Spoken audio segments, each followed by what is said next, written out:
আহ, যে কোনো জায়গারই ক্যান্সার মানে হচ্ছে সেই জায়গায় যখন নর্মাল যে সেল, সেই নর্মাল সেলগুলো বা নর্মাল কোষ যেটা বাংলায় বলি, সেই নর্মাল কোষগুলো যখন খুব অ্যাবনর্মালি তারা বাড়তে শুরু করে এবং সাইজে বড় হতে শুরু করে, যার গ্রোথটা কন্ট্রোল করা যায় না, সেইটাকেই বলা হয় ক্যান্সার।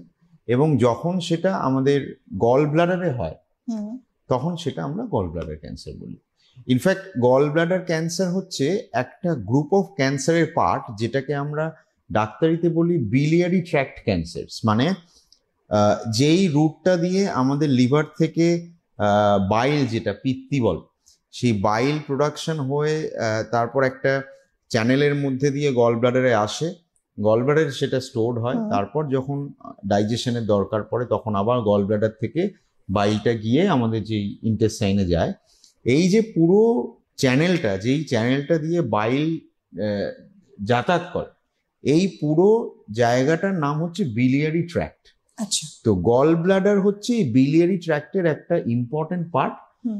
ক্যান্সার এই পুরো বিলিয়ারি ট্র্যাক্টে যে কোনো জায়গাতেই হতে পারে। আমাদের দেশে গল ব্লাডারটা সবচেয়ে কমনলি দেখা যায়।